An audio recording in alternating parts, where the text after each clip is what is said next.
Hey dudes, it's your friend, the Reverend Pirate Frog.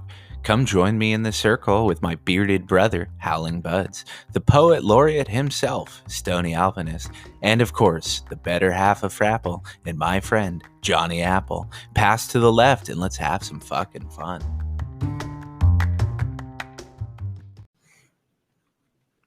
I can't even. As much as I want to fucking label the episode Johnny's a pretard, we just can't.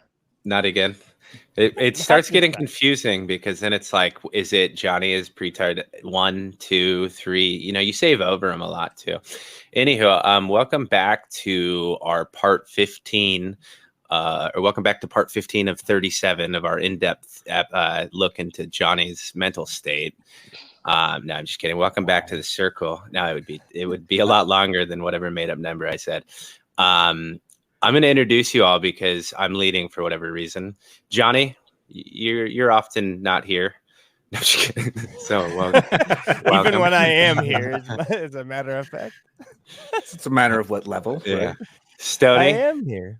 Welcome back. Oh man, smiling really big. And then Howling has gotten out of his den with his new puppy to join and make comments.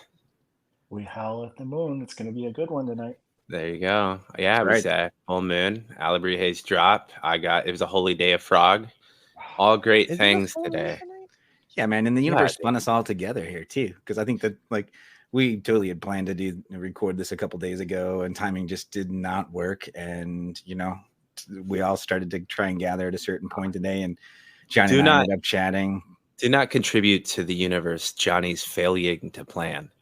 It's not some grand scheme. Johnny was just in the middle of the water still and went, yeah, guys, I'm not off the boat. Yeah.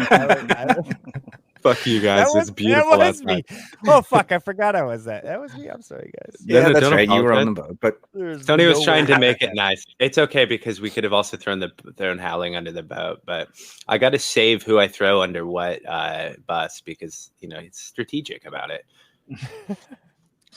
Yeah, man, just lining us all up at this time. I mean, everyone being able to join tonight. So thanks for everyone for joining us and listening to what we dig. But I'm just really glad to be sitting around with these four laughing as hard as I've been already for the last hour. So sorry you couldn't have caught the last hour of chit chat for those listening. But I think we've got a good one ahead of us this time. Don't give them expectations. No, sold. Done. Check. Yeah. Anywho, so anyone have any exciting news? Like, for instance, Stoney, did he get a new animal? Stoney, did I get a new animal? No. Johnny, did you get a new animal? Not yet. Me either. Anywho, anybody else got any big plans or no? Howling, how is the puppy? She is a little raging princess. Is the best I can put it. She is extremely lovable. She's a demon though, and she's true to her nature of being a Rottweiler, just stubborn. And I at one point thought I liked that in my life, but I'm rediscovering it's been well over a decade since I've owned a Rottweiler, and so I kind of forgot this stage of puppyhood. And it's a trip. It's been tossed in a little over a week ago. It's been quite the learning experience all over again. It's like having another kid. There you go. She'll just be a puppy for a good 4 or 5 more years, man. I mean, she'll eventually grow out of it, and it'll be fine. It'll be fine. She's never going to grow out of it. I don't think. Exactly. The larger the dog, the more they're a kid, and the more they want to challenge their parents. And we were chatting on the Discord before, and I think I had mentioned those children's books around Rottweilers. Yeah, aren't they? Carl and the Duck. Yeah, they're so cool. Yeah. I mean, in Victorian age and time, Rottweilers were, because of their protective nature and they're such sweet, loving dogs and caring and nurturing. They really were used almost as nannies. So it was not uncommon to go to the park and mom and dad would go off and do things around the park, and they would leave the child in the middle, just sitting on a blanket, and the Rottweiler would be there to be protective of it. So Carl is a great series, and I love it. So and she's attached to my kid, and it's just wonderful to see. I mean, she also wants to try to treat him as a toy once in a while, so we got to work on that. But overall, she just loves. We're like chopped liver if my boy's around. She's just all about him, and that's yeah, what you it's want, right? Especially at that age. Yeah. yeah, and he loves the hell out of it too. Like he'll just loves the attention that he gets, and he's learning. He's only 5, but he's kind of learning how to correct a dog when they're acting a little too rough, and so it's pretty cool to watch him kind of take that leadership and do that. How Well, rad. and responsibility too. Yep. Yeah. They're gonna What every develop a bond 5-year-old like we've wants. fucking never seen before, too. Oh yeah. He's got his best Big friend time. now. Yeah. My first dog was I was slightly older than 5, I think. But his name was Duke, and he was a German Shepherd, and he was the like raddest dog. He was a German Shepherd Husky, and he was just the raddest dog. He was my best friend forever. But big dogs get big dog problems. Yeah. Well, and especially during the summertime, as we, around tents and around our grows, your dog's taking them outside and going for runs, running through grass, and it can add a whole nother layer of like IPM. And I think there's like true question, like if you've got the longer haired dogs, you don't really want a lot of hair flying around inside the tent either, because you never know when those will just show up in mystery buds. But they show up all the time. Tastes pretty good. All right. Exactly. But Rottweiler's got a certain, flavor to that cultivar, right? I mean, it's a little bit more oilier, a little more gassier. I have the secret to never getting any dog hair in anything you smoke. Don't inspect it. Just wait for the burn. Your cough will tell you. Yeah, the cough will tell you how bad it is. And Captain has that. He sheds like a bitch and has white hair. So if I just don't look hard, I don't think I've smoked any of his shit. Yeah, of course not. I gotta tell you, I see why you take Captain for walks and have a J, because now my new thing is smoking my blunt at night. Right before this, I had to take the dog out. I'm sitting out there smoking my big blunt, and it's a good time. I can see why you do it. It's It's only one slight correction there. It's Captain that takes him for a walk, right? It's not really vice versa. That's true. That old bastard bosses me around. But it's one of life's great pleasures is if you get to take the dog off leash while you're smoking and watch the dog just run and be like somewhat more natural as what he wants to be, However, my dog is so spoiled, he immediately turns around and goes, "It's too hot. Take me back inside to the air conditioning, motherfucker." He does have that look to him, but he's an asshole. Megan spoiled him so much that I don't think I contemplate just throwing him on the patio for a night just to remind him. This is too good. No, I'm just kidding. Yeah, Howler, some of my those dog's sunset so pictures. spoiled. I mean, but she's also relentless. She will not stop fetching. I have to make her stop. Really? She'll fucking fetch herself to death. Holy She shit. wants to catch that frisbee every time you throw it, and she will want you to throw it every single time. Every time. She starts to slow down. It's like, all right, I see you slowing down. No more. It's That's usually good. when she can't find it or loses it. And where the hell did that go?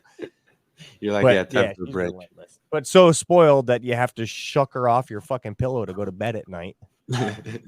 Oh yeah. All great things. So if you hear any screaming or anything or from Howler, it's a dog attack and she's gone crazy but she's currently in lap, right? Or there with you right now. She is. I am sitting in the kitchen on her dog bed, and she's right next to me sleeping. She just got done chewing on we do resource guarding. Like I do a bunch of resource guarding training, so it's a lot of I will hold the treat, I will feed you by hand type stuff. And so we do our nightly routine. So I sit in the kitchen and she chews on her bully stick that I'm holding, and then she passes out. And right now she's snoring. Yeah, awesome. So Excellent. she is definitely spoiled. Well, I'm glad both of you guys are with us. That's awesome. I mean, I'm a little disappointed because for the first time ever, I was thinking if anything goes awry, this might be the time for the Yag to sell out. We've got that video or that audio of Howling being mauled to death by a puppy. I could imagine if we sold advertisement to that, we'd make a pretty penny. What was that Werner Herzog movie? What was that one called? With the bear attack in it, and he never released the audio of it. The Grizzly Man. Yeah, that's it. Where they only right. Have you seen the end because they do a recreation of the audio, right? Yeah, it is still so haunting. You're just like, oh, you're such a dumb fuck. Yeah, So we won't release it. I promise you, Howler. Like if anything I will goes do awry. it for literally the lowest bidder. No, we would never. We had a topic I wanted to get to, but we got distracted by puppies like everybody should, right? Yeah, just little fluff balls. But our last episode of YAG, Johnny and I went over organics and deficiencies and stuff you can do. And I'm glad we got to record so close, because what I wanted to talk about is some of what you do, Stoney. You posted some pictures in the Discord about your little concoctions that you were working on. And it's a perfect time too, because you're busy. You're running a little late too. Kind of like I am in the garden, where you'd wanted to do things slightly earlier. But how are you rebounding, and what do you do? Let's throw some other options out for people. Yeah, the pictures I posted this week were, you might have seen, like, and there's like either 3 or 5 little trays. I basically just make a little tray for each pot. And maybe I should just go back, right? This before, for the last 6 months or so, I've been running the perpetual garden, where I was planting about every 2, 3, sometimes 4 weeks, just depending upon where things were in cycle. Running things through my auto pot, running one potion. Usually you hear me use the terms potions and powders quite a bit, but I was running one potion, and it was photosynthesis plus SLF 100, and then I pH the water, and then almost always put in a fermented plant extract. And so I would just keep that running, and then occasionally try and switch or blend depending on which majority would be like which stage and cycles would be. So with the fermented plant extracts, some of the early stage, like the comfrey, and then I would move into like pumpkin and some of those things later on. So we'll talk potions and powders, because I think that's one of the elements that I love doing. But I would run one consistent potion kind of the whole time, and then drench with little teas depending upon which each plant needed.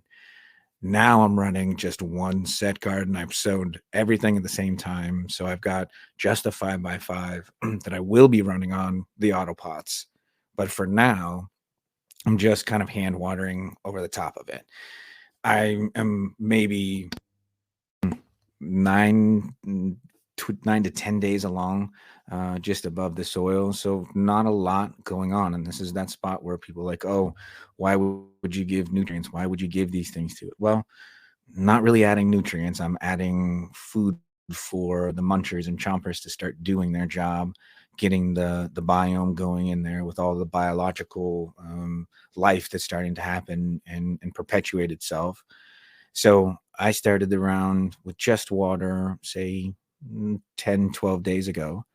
And that those trays that I added was my first top dress.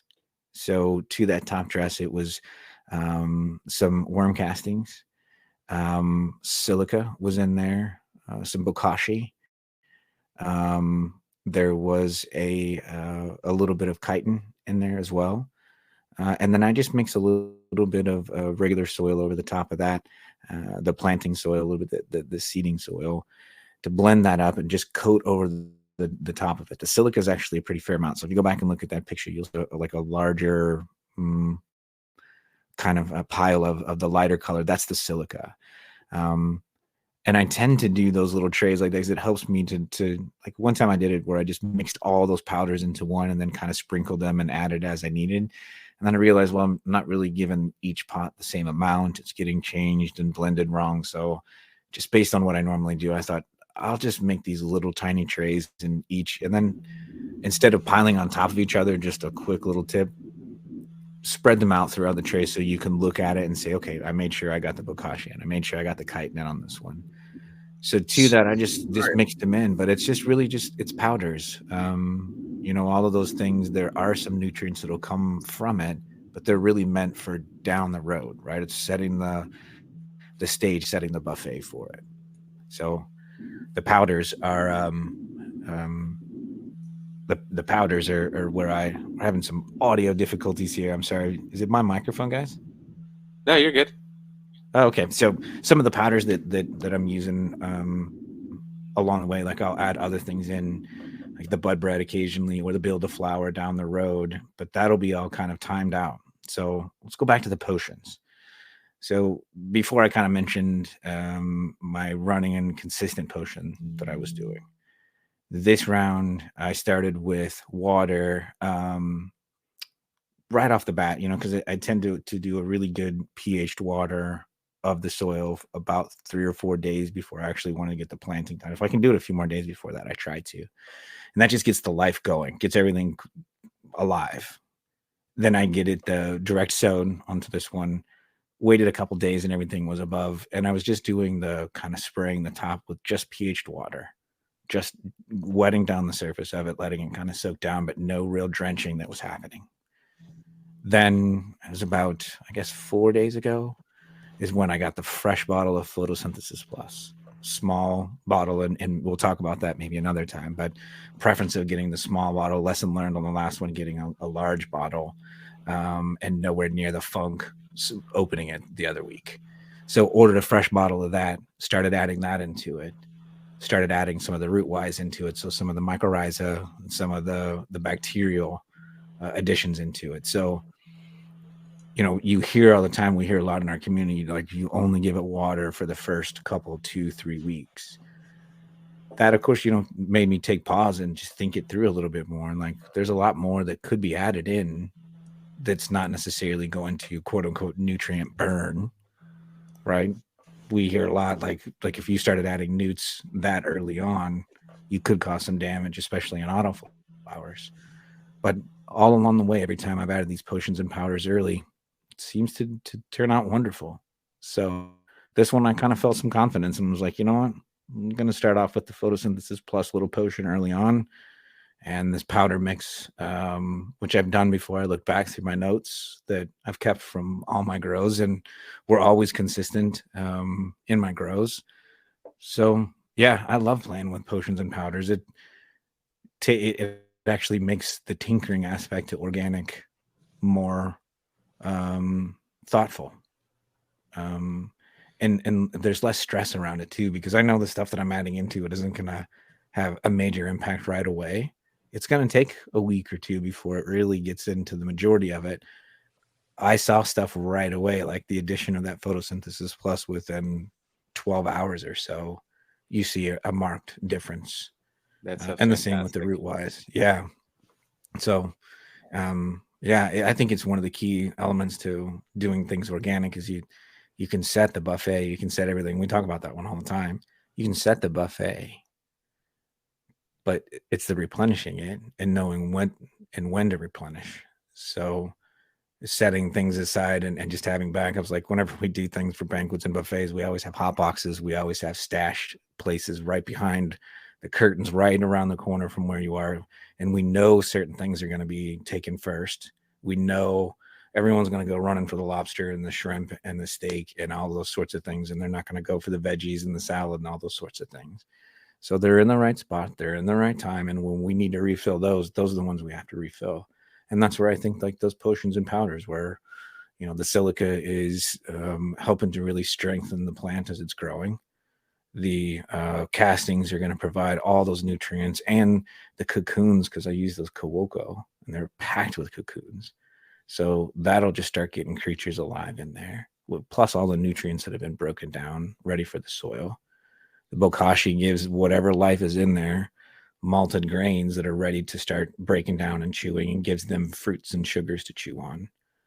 And then you add in the root wise, and now you've just like set the buffet even further. So it took a lot of the stress away. And I'll see the biggest difference like in the next week and a half to 2 weeks when they really take off and grow. So I'm almost at that exponential stage, and I love that. Like right when those first fans start to come, and then all of a sudden it's just like the light hits those, and then the next set of fans come, and it's just an explosion of growth. So I love Super those fun. things. That's awesome. Yeah, man. And teas are in the part of those potions. And I know you, I know you are big into the potions. You were talking on the episode about the 3 different grains you use for teas. Like those are my favorite things. Some of my favorite things too. Sprouted seed teas are. Well, I think if you have the time, it's something that's super easy that you can do and not worry about, like you said, over like shocking the plant, and you get real-time results because you see the difference. It just makes them happier, and it's a little bit of fun. Yeah, I mean, I love It's an drenching enzyme in a boost. tea. Yeah. You do have to stay on top of it though. Like when I was, for a while, I was trying to do all of my sprouted seed teas at once, and but I was also trying to time it up with the when I was top watering. So I was trying to to basically schedule the res to run out, have all my seeds sprouted at the same time, and it was just impossible. Yeah. Yeah. So now I've just kind of just do it when Yeah, I but can. you know what's nice now is that on your second run, the shit's still there. Oh yeah.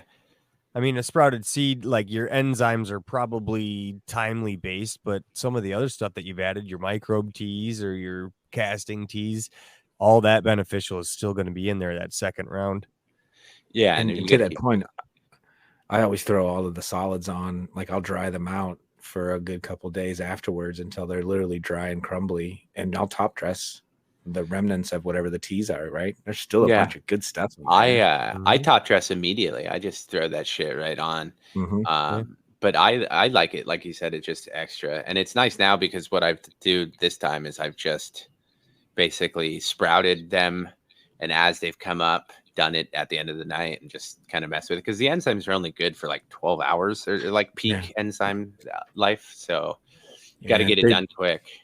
There was I don't know if you remember, we did this was a while ago, but I did I took the leftovers and then I dosed them back with a little fresh castings and a bunch of root-wise mycorrhiza, and then like bloomed. And I did it like in like I took all the light away and I put it into a little igloo chamber with like a seedling mat, kept it at like 75 degrees or something like in there. And I left it in there for like 3 days, and I came back and it was like a chia pet, like it was a full white carpeted curtain. And it was just like teeming with life. And I smelled it and I opened it and it was like super earthy but like slightly fermented, right? It's really cool. And then I ended up making a tea from that, because it was almost like a week after, and it was a weaker tea because there wasn't as much nutrients that were a part of it, but all of that fermented life that went right into it. It's fun to play with. I mean, you're literally creating a new set of life, right? Yeah, right in front of us. I think if you're having fun with it, why is there no reason not to do it, right? And almost every time there wasn't a single time that I drenched something in from a potion that I would consider a potion or any sort of tea that I came back the next day and was like, oh my God, that really screwed it up. Like every single time it was like, holy smokes, like it really loved it. It really loved it. You can tell. Sometimes it's like an hour or two. Like I would do it in the morning time and I'd come back, middle of the afternoon, and I would look at it and be like, oh my gosh, they've grown and they just all look extremely happy. So it's instant results on it. One of the coolest things about making a tea, in my experience, personally, is the patio plants are always so much better looking after I brew it because I'll use what I use for my plants and then distribute the rest through the rest of my patio. Exactly. And I'm like, damn, those fucking look way better. Yeah. It's like way more noticeable, but it is always a benefit. Well, and that's the thing. It's like if you make a batch of tea, probably you're going to make about 3.5 gallons. Like you can make smaller batches, but to really get a life going with the right amount of sugar, right temperature, and really do it, you can do it in like 3.5 gallons. It's only like a cup and a half of castings, which is really not a lot. And you can add in bokashi. That cup and a half will make you 10 gallons. Yeah, exactly. Because then you can take that and you can even stretch that further. So like I made a tea for my evergreens out in the front of my place, and they'd taken some just abuse over the years. They needed some freshening. They needed a bunch of nitrogen into them. So I brewed a nice, really strong tea into like 3.5, almost 4 gallons worth, but I ended up taking that and spreading it to like what I guess I was like 5 more buckets, spread it out into 5 more buckets worth for each one of the plants. So I got massive amounts, and even then I was like, I know I've got a bunch in here. And I took some of those I took some other like leftovers, like my photosynthesis plus, what I was talking about earlier, my potion that had kind of lost its funkiness. It wasn't fully gray. It still had some, but it definitely wasn't much. And I think I had a couple other, I'd gotten a sample of some like fish water type, fish shit type material that I dumped that in there. So it was basically like a bunch of leftover stew into these things. And I remember looking at it like, nothing in here is going to hurt it. And I'd rather do this than just throw it away. So making potions is a lot of fun. It's an experiment, man. Yeah. That awakens. Do you use something hydrolysate? Do you use fish hydrolysate? Yeah, I did in the very beginning, but I think that's what gave me my nitrogen burn. I use it all the fucking time. Yeah. All the time. Yeah, I think I went Not way all the time. overboard with it. That's an I was gonna that's say it makes I it sound use like it you maybe fucking once use a it too week. much. Really? I maybe use it once a week. Each bed Like he's doing different rails? timing every couple. No, but I'm saying I use I got a it. fish guy. I swear to I'm God, still dude, using hands it. down. I mean, I use it in a solo cup. I'll water in with a solo cup. I'll put Really? a little bit in there. There's beneficial microbes in that. Yeah, for hydrolysate sure. That I just feel No. like I'm not using it to water in a seedling, but I would a couple drops or whatever. I don't think it's going to hurt it if you do it in enough balance. I think it's a beneficial thing that I use it often enough, and I haven't experienced any bad. Matter of fact, I've used it like to rescue some unhealthy shit going on. I Yeah. was like, oh man, I don't have time to do anything with this other than water in with some hydrolysate. How far along do you use it, or do you stop using it towards the end? Or Oh man, I water my big beds with it. I use it Yeah. all the fucking time. I water up my outside garden with it. I'll fucking even top foliar spray with it sometimes. Yeah, I've got a giant bag that I'd gotten. It's potent stuff, man. It's funky. It's the fish version. Is the one I've got. Stinks. Yeah. Yeah, Comes in a gallon jug. I get it from.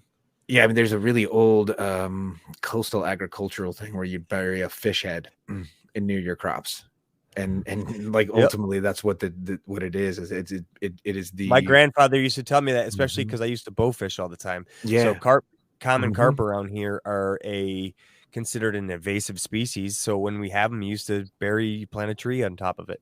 Yeah, they are. and- It's when they break down. It's the carbon that becomes available.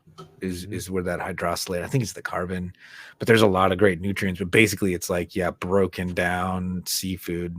So it's not. It's some potent stuff coming out of that bag, and it's pretty far powderized. So like it mixed right into water. The stuff that I've got, like you could just take like a quarter teaspoon and mix it into your jug, and it would. That's exactly how I use it. Yep. Yeah, it whisks right into whatever you're doing and dissolves right away. So, but I did. As far as I know, it's basically just fermented fish guts and stuff. Yeah, packed full of nitrogen, and I think that's where I got so skittish using it is that first run. And I'm pretty sure it was because I was doing just way too much and throwing too much to the kitchen sink. But I got that nitrogen burn. And I was pretty well convinced is because I was using too much of that. At least at the time in my research, that's what I was really convinced. But it is definitely in the arsenal of powders. Like, what are some of the other powders that you've got that you kind of keep stashed for organic play? Oh, I don't use it as a powder. No, but do you have other powders that you use within your? Yeah, aloe. I use aloe, coconut. I have some Bavaria Bassiana I use early on. And my microbes. I use Rootwise specifically. I when I saw Kevin's gigantic pumpkin, I was sold from that. I was like, I believe it. And that's the only thing the guy had changed. Yeah. Everything else was the same, except for he used some of Kevin's Rootwise. I think it was the blended one, the full one, right? Yeah, because the microbe Biophos, microbe complete. Yeah. Right. Yeah, the microbe complete you can use pretty much all the way throughout the course of the cycle, but switching over to that Biophos, and basically all it is they it's a switch up of the colony that's in there. And so the colony that's in the biofos is designed, put together, hanging out of the party, that when it's hydrated, it's the ones that's going to bring up as much of the phosphorus into the plant. And if you do that during the flowering stages of it, that's really the big key and push to it.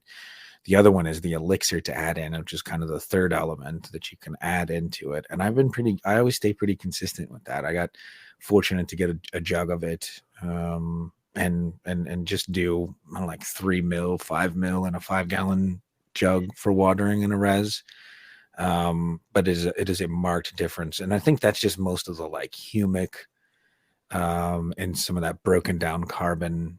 And there's a lot of the enzymes too, the ASEs and AIs and all that sort of stuff that is really kind of the linking chains and all those micronutrients, which is where I think the last time that I really got down the nerd hole was really going off into micronutrients, like the big six, the ones that we don't think about that they're outside of the NPK. But it's that could be a whole show, and maybe that's something we do further and for some other shows, is just kind of take apart. No, it's not a powder, but I use seaweed extract. Yeah, kelp. There's a lot of kelp meal is great for those, the big six. Exactly. It's like those micronutrients are available in that kelp as well. It's still there, I think. So well, I know that Howling and Stoney can probably, understand and, kind of similar experience to me, that you just go down to the coast and grab some kelp, bring it home, right?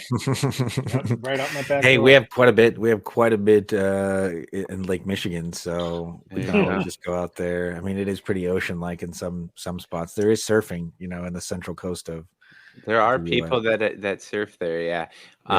But you mean similarities with the ocean? Do you mean like none? Because they're two separate bodies of water that can't pot. Like, I guess if something is wet, it's similar to the ocean. There's big enough waves, dude. Big waves. Oh yeah, wind chop. No, there's fuckers are insane. Anybody willing to go into that cold of water to catch a wave is a friend of mine. But I see seaweed is one of the like best things that I think you can add to any garden, especially if you can get it from a place that it's and there's some freeze-dried kelps that you can get, that growers that are outside of coastal areas, they can get their hands into it.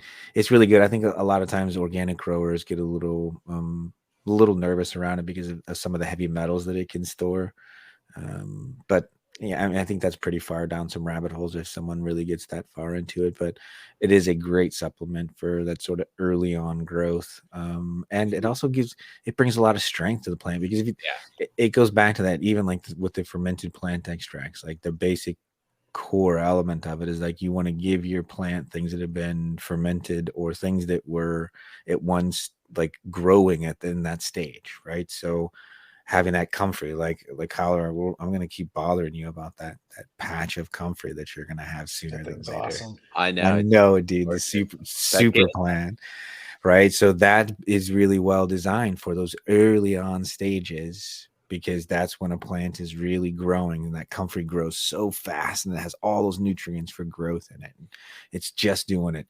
Then you kind of shift into more of a flowering. So oftentimes you'll see the pumpkin extract.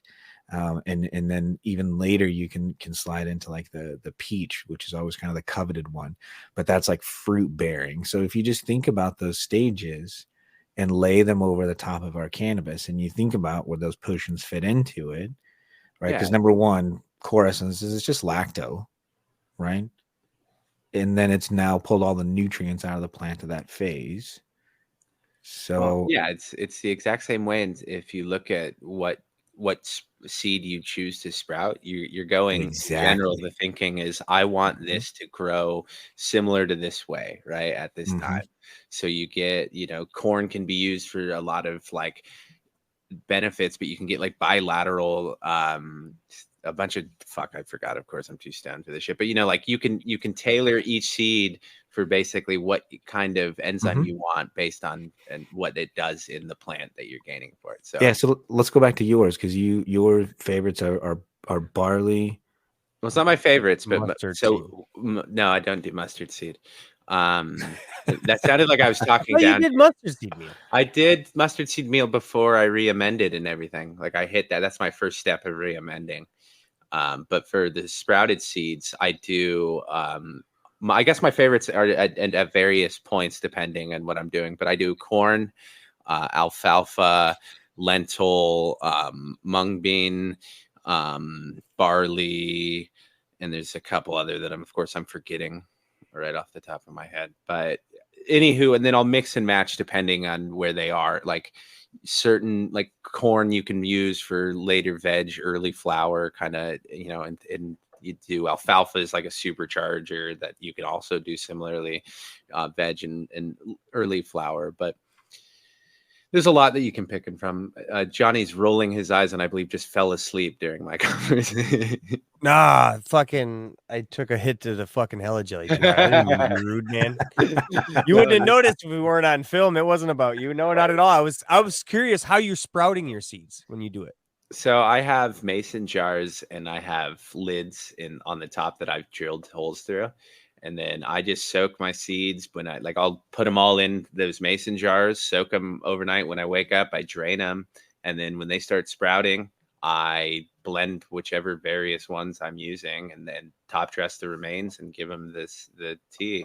It's real simple, man. It's the only thing you got to, if you want to do it like right and deliver them all the time at the same time, you just got to pre-plan. Like corn takes longer. Alfalfa is basically next day, corn takes 3+ days. So then you got to think, and then barley takes, so that's the only planning is you'll go, I'll start this today, this today, this day, this today. And then you blend at the same day, or you can just do it as you see fit. And the key there is you want to catch the seed as it's about an inch to inch and a half of that sprout, because after that, you really want it to before it starts to turn any shade. That depends on the seed size too. Mm-hmm. Yeah, but I just want to see still, a tail on the majority of the seeds. Yes, in it. But if I use one of those sprouted seed cups. Yeah, there's like the easy sprout cups or whatever the hell they are. I think they work great. Well, I think those are even better because one, they're not glass, and when I try and spin the liquid out, it's glass, and you know me, I throw it at the walls a couple times. But also, it's easier to rinse with that cup. So it's I'm always running the risk because I do, if I'm busy, forget to rinse sometimes, and I could really fuck myself over royally if some bad shit starts growing and I didn't notice. But luckily, you'll smell it. That's the key. You'll open it up and you'll be like, oh man, that's off. With organics, it's pretty goddamn easy to. If you have a nose and you can smell, organics pretty damn easy because you go, it doesn't smell bad, Yeah. There's a good smell and a bad smell.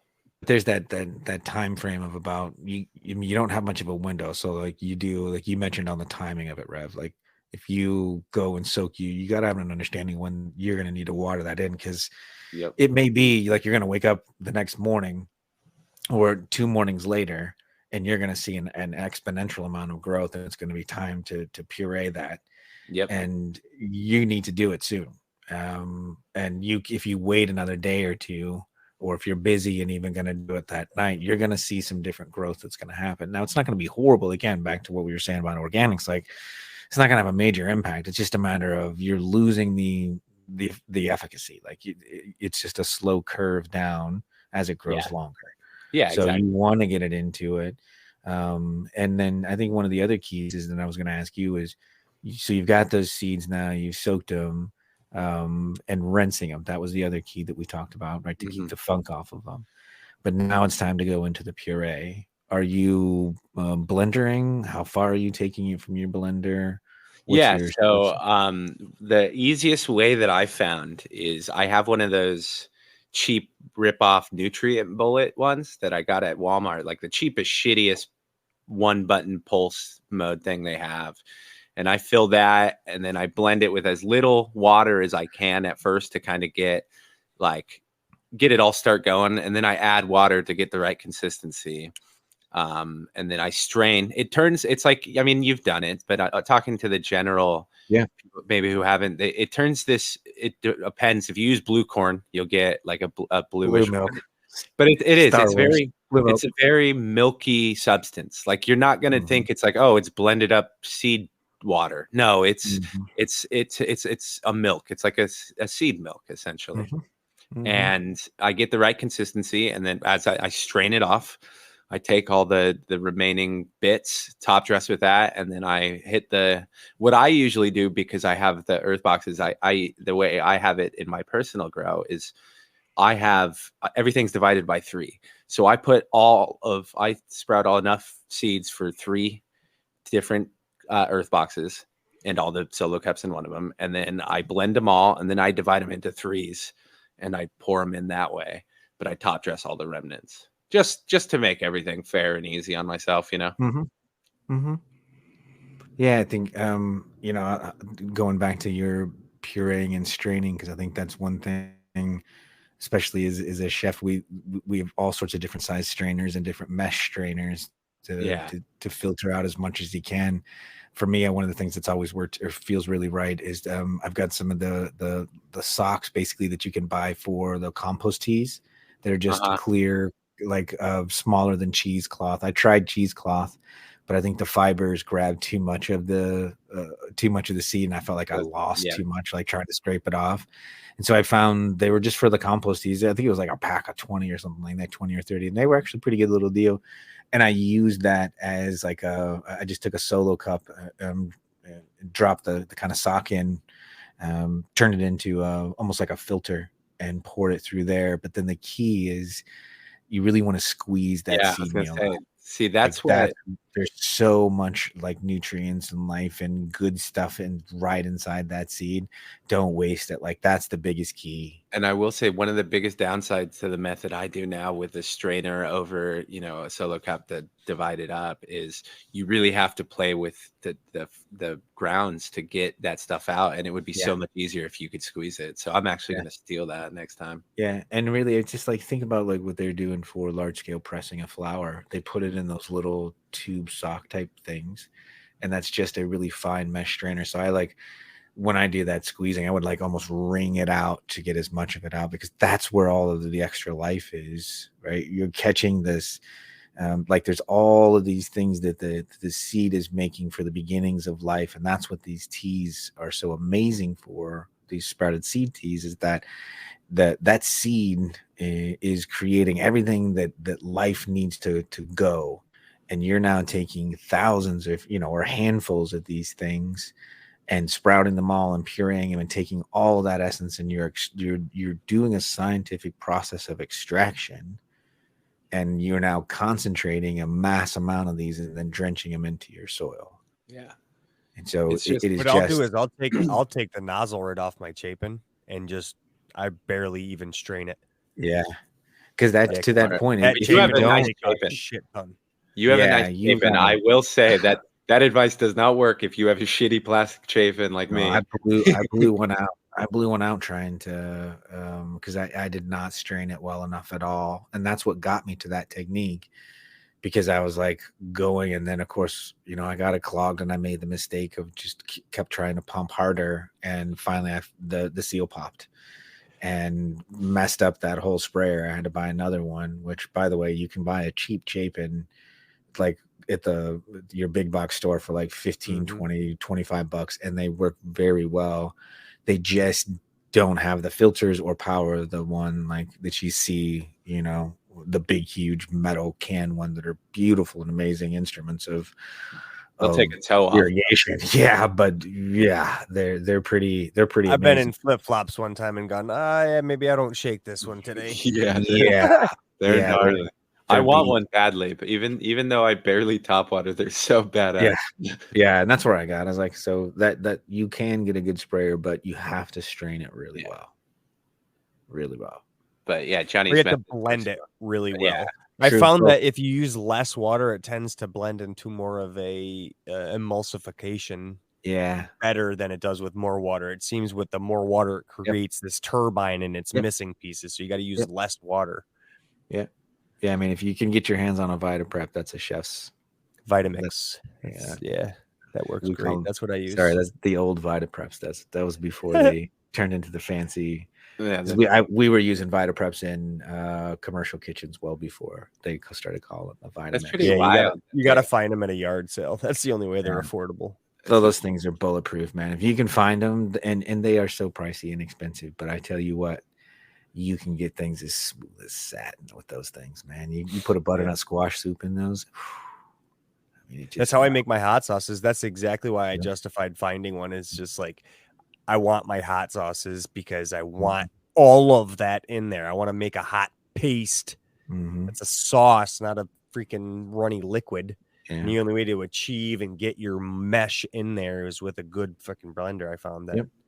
So I mean, with the seeds, a lot of people, and don't be afraid. Here's the other thing: a lot of people are like, "Ew, that's gross. Why would I put seeds in?" It's just food. I mean, you eat alfalfa sprouts; they've been on salad bars since the '80s. Yeah, right. You've eaten sprouted mung beans before. You probably just didn't even know it. Like all of the things that you're laying out there, the barley and everything you drink, all that. It's all of it's food safe that you're likely getting. So just that's the great part. If you want to take it, if you like, man, those look good, I'm not going to use it. You could eat them if you're so inclined. I personally am not a huge fan of sprouts, but feel free, man.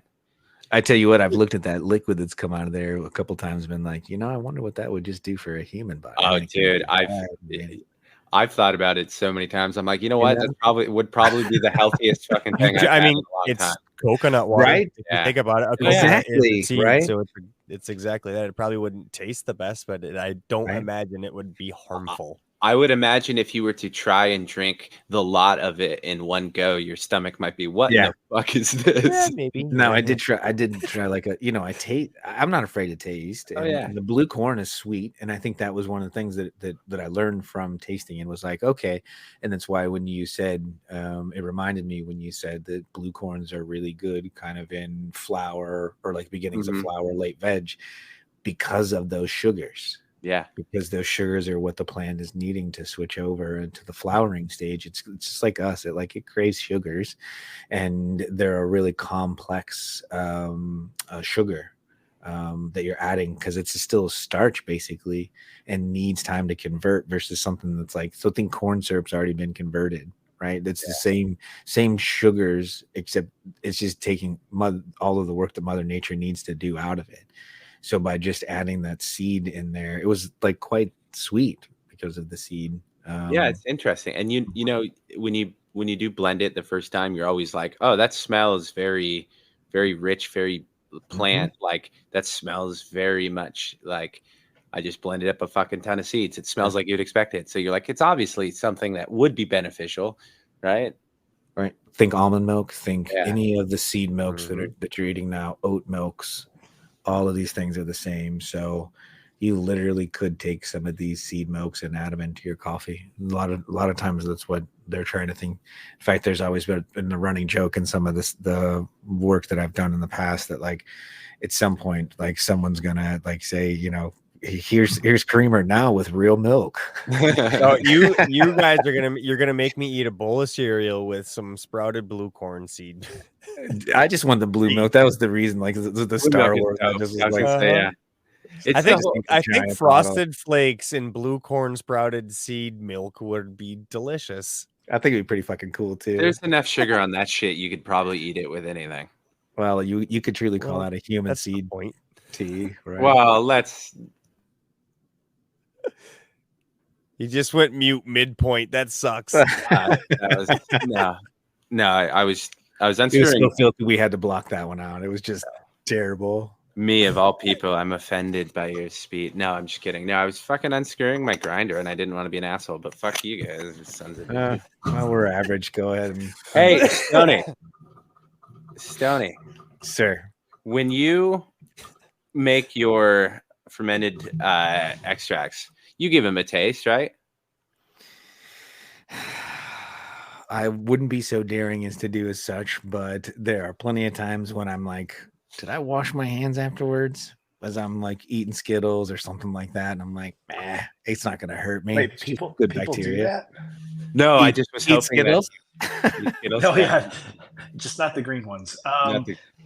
Especially, it depends. If they're lime, we're all good. But that's rehashing an old battle that Johnny's lost. No, I mean, Oh wow, I've never actually thought about that. Like you said, like washing your hands after touching like the ferments, and I mean it would make sense. I mean it's a bunch of bacteria in a bottle right there. Mhm. But I don't Yep. think I'm ever really that conscious about washing my hands after dealing with it. I don't know. And the other one is Or wife. the other one that I remember from the farmers when I worked on the farm, talked about a lot, and especially in organics, is that if you don't wash your hands well enough, you'll get fungal nails infections, because there's a large fungal environment in the soil, and if your hands are constantly in it, and you're not washing your hands afterwards, and it gets underneath your nail beds, that's a lot of times you'll see farmers hands, they'll have fungal nails. And it's probably from the soil. So yeah, bacteria. Like I've thought about that many a time. Back to what you're saying, Ro. Like I'm going and making a potion, and then I like in passing, I'll grab a handful of Skittles or like grab something like a sandwich and start eating it. It's like I can't tell you how many times I had plumbers come through kitchens or whatever, and like they're just eating something, or they're sitting out in their truck eating a sandwich, and I'm like, ugh. And then I said something one time, and they're like, well, you know what? We're around it constantly. So it doesn't really matter whether we do it or not. I'm like, I still am going to wash my hands, dude. Yeah. Still gonna No, wash my hands. I would be a hypocrite if I was like, I wash my hands, dude. I work in a shop. I'm like, there's probably so much bad shit that Yeah. like I was saying the other day, for a long time, I had this fucking terrible job where the only way to get material like this marking material we were using off was to use acetone to wash your hands. Man, it sucks, but it works. Well, I mean, and probably that's going to kill everything that's on there if you're using acetone. Not everyone uses acetone. Do you know how many black white bread sandwiches I've eaten? Oh, dude. Oh man, bread's a bad one. Well, I mean, everyone's eating that like piece. A perfect little mop for iron and lead and everything. Iron, lead, mercury that you have to play with. That shit. We've all gotten halfway through a sandwich and found that spot and been like, yeah, how much did I actually eat? And then you like immediately think that you're going to like be vomiting within the next like 6 hours, and you're food poisoning, and you're miserable, and nothing ever happens. Human beings are amazing. I will say though, the sickest I've ever gotten was either a barbecue sandwich, or it was either the sandwich itself or barbecue sauce at this place, dude. But I was, oh my God. And most of that is other bacteria. Yeah, most of that is other bacteria that is kind of specifically for food pathogens, that is really volatile and really like just explodes and some of the other things that are like, especially the lacto that we have now, is kind of refined down. It's not, I definitely would not recommend going and taking big slugs of it. But back to what you were saying before around organics, like more often than not, your nose is going to lead the way. And like the amount of times that I've spilled some of that on my hands, I know it for hours, dude. Yeah. I've gotten on planes before. My dad spilled his bottle of Photo Plus. Oh no! On a hardwood floor. Oh, thank God! Well, it's better than carpet. You're just gonna have to wait for weeks for that to dissipate away enough to like kill all the bacteria, have all the food gone away. Needless to say, I just convinced him to start using it too. Oh, he loves you. That's what made. Oh yeah. Well, see, at least. But the thing is his plants are looking great this year. Yep. Exactly. This round, his stuff is looking great. My Photo Plus is definitely contributing. Plus, he's starting to use microbes this round. Huge. It's a contributor. He's been water only because he said he's like, I just want a water only. I want a water only. So we got big beds and we did water only. And now he wants beautiful plants. It's like, okay, now listen, you've got stuff to do. Yeah. It's probably the easiest. It's funny because it's unfairly labeled as intimidating at the beginning. People get intimidated by it, and I can understand. Right? You start talking about shit that most people haven't thought about or isn't really taught well, but it's the easiest to implement and one of the most beneficial to your garden in all aspects of gardening. The second you learn about, like, if you're doing cocoa or deep water culture, you still have avenues to use microbes and to great success. So you still have to learn about them, and then you can learn their place in the soil food web. And that's all information that you can go and take anywhere. But it's so simple that you can for the price of what's the price of like a gallon of milk? And $4. some $2, yeah. $4 and some rice and some water, and you can get started with your own serum, right? And you're gonna notice a difference immediately. Like Or you instant, could be like within Howling the and buy it.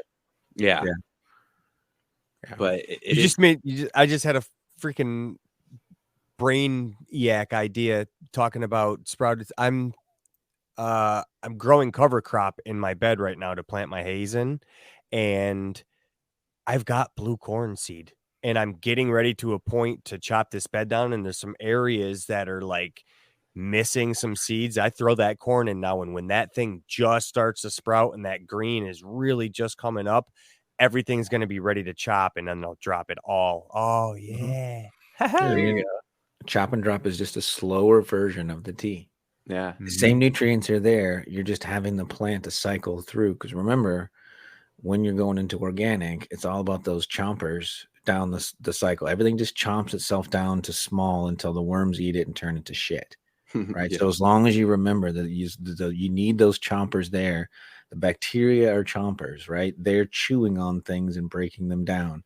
You need bugs in there to really break things down, to chew them down, to make them more and more available. And so when you think about chop and drop, which is the thing that we talk about with earth boxes all the time, like in my round right now, and I've got an earth box with some of Rudy's beads in it, and I've got the Dutch white clover started. I waited just like 3 or 4 days after I started to see my seedlings going. Then I laid in that crop because I know that in about a week and a half, 2 weeks from now, there's going to be maybe 1.5 inches, 2 inches of growth of really young, super fresh, vibrant, that in the same theory that I could chop that off, puree it up into a liquid, strain it out, and do the same thing with the seed tea, I could really just chop it up, put it right, tuck it back in the soil, throw a handful of bokashi over the top of it, maybe some castings, a little bit of root wise sprinkle on it, because there's your microbes that are going to start breaking it down. And now it's just going to go a little slower at doing it. And so these are just like, the different ways to get to the end, different paths. And I think, we had a great conversation, Rev, the other day with Grow N the Mitten. And we were talking about, I know there's so many folks out there that are like, oh, organics, I think is just a little bit like I need to do too much more learning, and it's just tough to do with timing. And it seems like there's so much that you have to do. And then I talk to them about some of their schedules and the way that they work with their bottled nutrients, and have these conversations and just start to get them to consider a little bit. And I think we talked to him, and I think there's always that desire to go to organics, but there's like this like wall where we feel like we can't cross it because it's just too challenging. And I oftentimes will say to just flip it back around, like, I understand what you're saying, because for me, the idea of going to a newt system that I had to mix and blend on a daily basis, and if I missed something at a different time, I'm going to throw the whole thing off. That's just as intimidating. But that's because I learned on organics. That's because I identified it early on. And so now when I talk about these teas and composts and all these sorts of things that, were super intimidating in the very beginning, now it's not. It's like way more average than I would anticipate. And to your point, Johnny, what you were just saying about your pops is like, it's actually easier. Like you can make it so that you really only have to do a couple things if you've got really good soil. The other things that Rev and I are dorking about are because we really enjoy them. We don't have to make those sprouted seed teas. Oh no, They're just fun. Yeah, there's better cost-effective ways that you can be even more hands-off. But at a certain point, I think also from Johnny's dad, a good thing that we can take from that is that when you do find water only, sometimes you can be taken so far out of the growing process, you want to be in a little bit more. You want to do a little something, because that's, you find out like, oh shit, yeah, I'm spending less time in the garden. And it turns out I really liked my time in the garden. So you just got to find the balance of what you're comfortable with. Right. And I think to most, once they get to the least amount of work, as human beings, they'll kind of go, okay, now I can go up and see more what I can do, right? Like nobody ever picks a project and is like, I hope I have to do the most amount of work for the least amount of reward. I think human beings, we just want to do what we can and then kind of build up where we're comfortable. And I think organics allows you to do that simpler than any other system. But enough of this organic talk. It's incredibly biased. We're all here and howling as well. But you mentioned Grow N the Mitten. We have this tradition around here where we like to shit on one of our fans who graciously give us the minutes that we record and they listen. So we like to just shit on them because why not? We're bullies. But no, Grow N the Mitten is a fantastic gardener in our Discord and a member of our community, and he's just a good dude. And so he's going to be our shit list this week, man. He's also got a corgi, which I'm sure everyone's going to bring up, but perfect timing. Yeah, she's a beauty, and he started that trend of sending everyone a little corgi statue, and everyone's taking dope ass pictures with it. So, and I have one on my Juicy Queen right now, and it's awesome, man. He's a great dude. He's just a solid dude. I'm glad to have him around. But have you checked out the caboose on Jester? No, because I'm not a weirdo. No, I'm just kidding. Yeah, she does. What the fuck? But I was trying to compliment the man, not just the dog, you prick. I get it. Get to the man. Captain's the best part about me. I get it. Yeah, man, he's good shit. He's always around. I didn't recognize him, and I was like, man, I feel like I know this guy. Like I missed something during a name change or something. He's just so comfortable. I was like, what the fuck is going on here? It was just his vibe is just like he's fucking one of us, man. That's the coolest thing. He's just fits right in. He's fucking there. The only thing is I'm a black lab guy, man. I don't know. There's something about whoa. Sorry. We just got a flash of the wolf's head. Fellow baldy. Spike ears scared the crap out of me. It was in and out. I'm sorry. But no, Grow N the Mitten, man. He's fucking good shit. And yeah, no. Well, he's got the east coast of the central coast, so there's no central coast. Yeah, if anyone listening from around hasn't gotten the Grow N the Mitten, it's the Michigan reference. So we all wrap around Lake Michigan and Grow N the Mitten. If anyone is from Michigan, you ask them where they are, they typically will hold their hand up like in a mitten shape and point to where they actually live. So anxious to see where he is on the mitten. I'm sure we'll be hearing a little bit more in the Discord. But I think, as I was kind of saying before, just the exploration aspect of it, I think he really digs this sort of organic thing and is just on that cusp of like, it's tough balance between keeping a really busy day and all sorts of things going on with work, and then having a tried and true system that you feel really comfortable and you're getting your medicine with, and taking that big leap and crossing over into something like organics from what is a big daunting task. But he's still up for it. He's still saying in that chat, like, I need to do it. I know I want to do it. I just need to really think it through and research it. So I love hearing that, rather than just, I'll just do it. I'll just go buy some, go buy this and throw it on there. No, he wants to take the time on it. So you guys know how I feel about that exploration spot. You guys are taking it too nice. This jerk. Like, you see him like chat once in a while, and then he comes blasting in and like, oh, you gonna run Phantasmo? Oh, I got a corgi for you. Oh, next thing we know, there's like 5 of us running Phantasmo Express. We all got corgis. Somehow he like came out of nowhere and ninja chopped us into doing this. Yeah, he ran a good guilt trip. I was gonna say Stoney was giving him the like Irish grandmother guilt trip of, I know he wants to do organic soon, but you howling with the guilt trip of him guilt tripping you. I love it. Yeah, Grow N the Mitten's a fantastic dude. What also, didn't you make him a dude of the most high on Discord now? Yeah, I did. Awesome. I forgot. So if anybody listening is joining the Discord, you can hit him up now, because like he's of the most high. So that's hit right. Him up. He's got let's put some responsibility on his ass. Add him to the list of other people we don't pay. The growing list of free labor. Paid with our love. Paid with our love. Yeah, we're very loving people. I wanted to. Thanks, Howler. Thanks a fucking panload, dude. Anyhow, he says 3 things this whole episode, and they're all negative. Why did? No, I'm just kidding. I wanted to start something new. Before we leave, I wanted to start something new. You guys had no idea about this because I just had this idea, but I want to find out one new fact about each of you every time we do this. So I've come up with a question just now.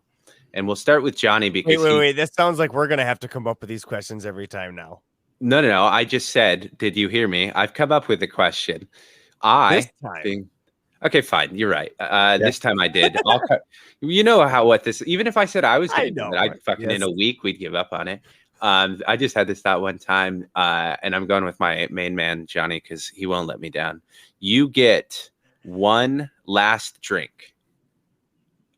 No, cost is no issue. Time is no issue. But your perfect last drink. What are you doing? It's got to be the most expensive coffee bean black coffee, man. There you go. Okay, I dig that. Stoney. One. Now, is it company included or is it just the actual beverage itself? Just the beverage. It's just the beverage. Well, if I were to sit down, probably with a glass of Basil Hayden, a glass of bourbon. There you go. Howling. I have to think. I think like the most memorable drink I've had is Vesletterin. It's a beer, and it's kind of like it's the king of the style that I like, which is Belgian dark strong ales. And I got that imported one time. And it was just like an amazing experience because this is supposed to be like the most, you can't get it out of Belgium. You have to get like someone to fucking smuggle it for you. And I think I would go back to that because, it's just like I spent years brewing beer and enjoying it. And it just to finally have that representative style that like kind of defined what that beer is. It was memorable enough that like, yeah, I would like to repeat that one last time. Oh yeah. Fuck yeah, man.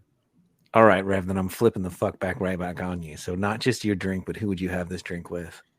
Oh, well, that's too deep. My drink, though, I will answer, is an Arnold Palmer. A really nice Arnold Palmer would be killer. As to who, that's too long of a question. And I created the segment, not you. Oh, shit. So we're ending it there. Thank you guys so much. Oh, wait, shit. Time out. I forgot another thing I made up. Johnny, do you have anything you want to plug? No. Nope. All right. Organics. And I plugged them enough. I will say that. Yeah. You want to plug organics?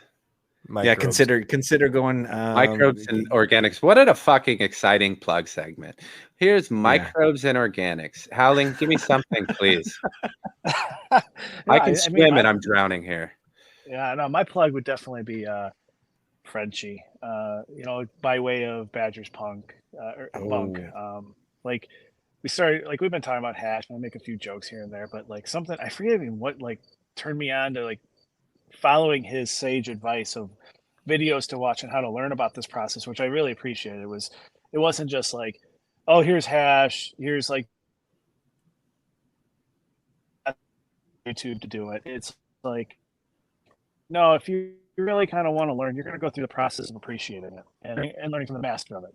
And so he's kind of put me on a path with YouTube videos that I've made my way through most of them so far, and some I've even watched twice. And it's been a while since I've immersed into some kind of educational content like that. Maybe it's been since when I first started growing. I remember diving into it and learning everything, and this was just like another chance to do that again. So I'm really enjoying it. I think it is a wonderful craft. So that's my plug. Well, hell yeah, man. Did you? See? Do you see you two people? Do you see, motherfuckers, how a plug is supposed to go down? You hear that? That was beautiful. Howling. My boring ass went with organics. Yeah, thanks. Organics and microbes. Shit. You put me on the spot. I'd like to plug. As if we don't do it every fucking week, but you still put me on the spot. Oh, I'm just having fun with you. You're all great. Thank you so much for joining me, guys. As Yeah, always, it's a dude. pleasure talking to my friends. Especially when they laughing, look dude. like Johnny's about to die. I'm enjoying every second, man. I'm good. I'm good. All right, guys. I appreciate it all. Thank you for listening. Thanks for listening, everybody. Thanks. Peace. See you soon.